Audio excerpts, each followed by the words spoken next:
अब मैं पत्रकार बंधुओं से ये अपील करता हूँ, इस देश के अनुसूचित जात, अनुसूचित जनजात और पिछड़ों पर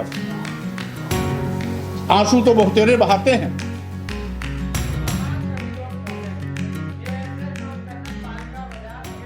राजनीतिक जमावड़े की तस्वीरें देश की राजधानी दिल्ली के कॉन्स्टिट्यूशन क्लब से आई हैं। आज सभी राजनीतिक पार्टियां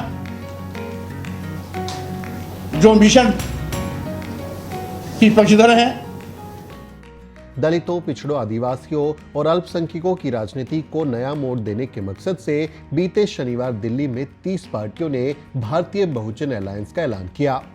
इस मौके पर यूपी के पूर्व कैबिनेट मंत्री स्वामी प्रसाद मौर्य, बहुजन रिपब्लिकन सोशलिस्ट पार्टी के फाउंडर डॉक्टर सुरेश माने और राष्ट्रीय शोषित समाज पार्टी के फाउंडर साहब सिंह धनगर समेत 30 पार्टियों के प्रतिनिधि मौजूद रहे। इस प्रेस कॉन्फ्रेंस में स्वामी प्रसाद मौर्य ने कहा कि ये तीसरा मोर्चा सिर्फ राजनीतिक ही नहीं बल्कि देश की सियासत का रुख मोड़ देने वाला होगा। आज पूर्व में अभी तक जो भी अलायंस रहे हैं वो यथास्थितवादी ताकतें रही हैं, यथास्थितवाद को पोषक रही हैं,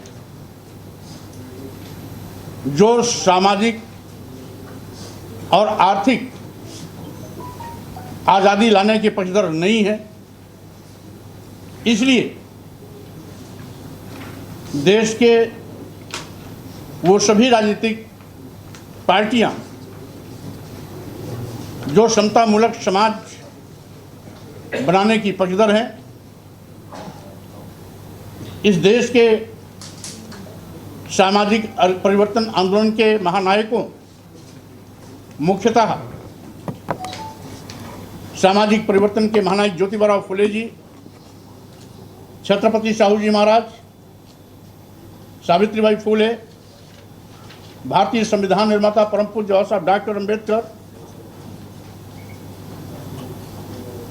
एवं इसके साथ ही साथ पेरियार रामास्वामी नायकर, नारायण गुरु, संत गाडगे तथा मानवर कांसी राम जी के उन सामाजिक परिवर्तन आंदोलन के रास्ते चलते हुए विषमतामूलक समाज का खात्मा कर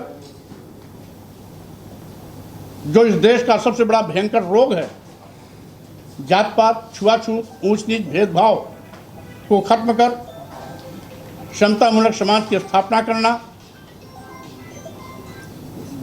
सामाजिक आर्थिक गैर बराबरी के खिलाफ संघर्ष कर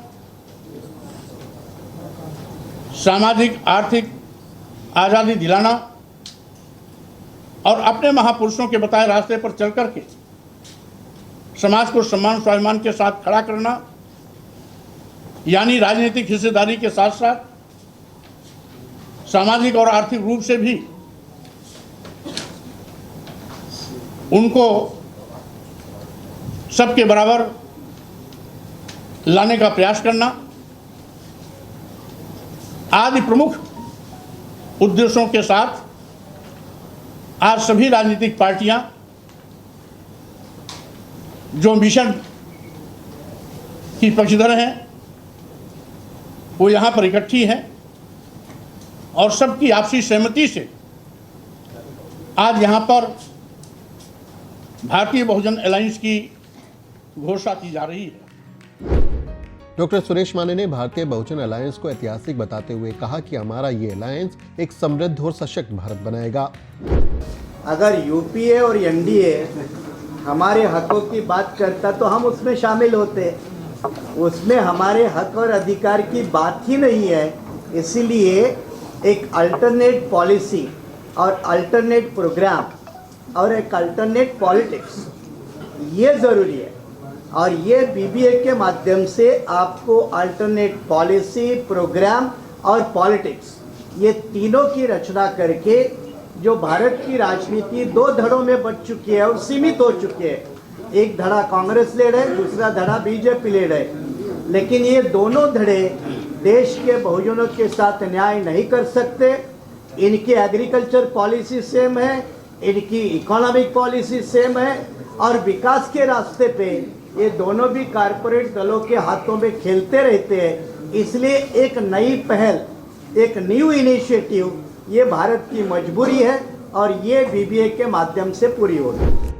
वहीं डॉक्टर वेलाराम घोगरा ने अलायंस का कॉमन मिनिमम प्रोग्राम घोषित करते हुए शिक्षा, अर्थव्यवस्था, सामाजिक न्याय और राजनीतिक प्रतिनिधित्व को सुनिश्चित करने की बात कही। वहीं प्रोफेसर मोहम्मद सुलेमान ने कहा कि ये ऐतिहासिक क्षण है। बदलाव का समय आ गया। हम हर उस नागरिक को एक इस ऐतिहासिक आंदोलन में शामिल होने का निमंत्रण देते हैं जो समानता, न्याय, गरिमा में विश्वास रखता है। साथ मिलकर हम एक वास्तव में समावेशी और समृद्ध भारत का निर्माण करेंगे और यह संभव है। ये मैं भारत के सारे अध्यक्ष जो आए हैं वो संकल्प लेते हैं और निश्चित ही हम इस कदम को आगे बढ़ाएंगे। ये हमारे लिए गर्व का क्षण है कि हम सभी आज भारतीय बहुजन अलायंस के बैनर तले एकत्रित हुए हैं।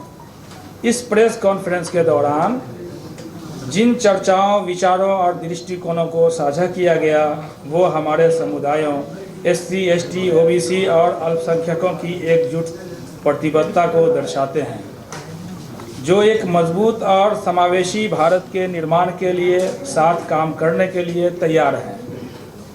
भारतीय बहुजन अलायंस एक दृष्टिकोण केवल राजनीतिक प्रतिनिधित्व तक का सीमित नहीं है। ये इस बात को सुनिश्चित करने के लिए है कि हमारी आवाज़ें सुनी जाए, हमारे समुदाय सशक्त हों और हम एक ऐसे भविष्य की दिशा में काम करें जहां हर बहुजन को सच्चा सम्मान और अवसर मिले। बहुजन समाज को एकजुट करने के पहले भी बहुत से प्रयास हुए हैं, लेकिन ज्यादा कुछ हासिल नहीं हो सका।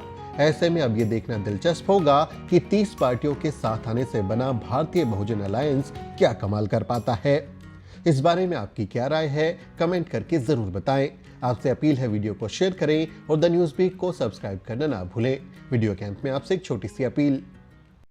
साथियों, अगर आपको द न्यूज़ बीट का काम पसंद है और आप चाहते हैं कि हम यूं ही अम्बेडकरवादी पत्रकारिता करते रहें, तो हमारी आर्थिक मदद जरूर करें। आप अपनी स्क्रीन पर दिखाई दे रहे इस QR कोड को स्कैन करें और न्यूज़ बीट फाउंडेशन के खाते में अपनी दान की राशि भेजें। QR कोड के अलावा आप UPI के जरिए भी मदद कर सकते हैं। आप हमारी UPI ID newsbeak@YesBank पर भी मदद भेज सकते हैं। इसके अलावा आप हमारे अकाउंट में भी मदद भेज सकते हैं। खाते का नाम है News Beak Foundation, account number है 02358800000640। IFSC कोड है YesB000235। बैंक का नाम यस बैंक है और ब्रांच है नेहरू पैलेस, दिल्ली। आप डोनेशन के एवज में इनकम टैक्स में भी छूट पा सकते हैं। डोनेशन की रसीद पाने के लिए ट्रांजैक्शन का स्क्रीनशॉट हमें भेजें। टाइप करें डोनेशन स्पेस आपका नाम और हमें 8595794224 पर व्हाट्सएप करें।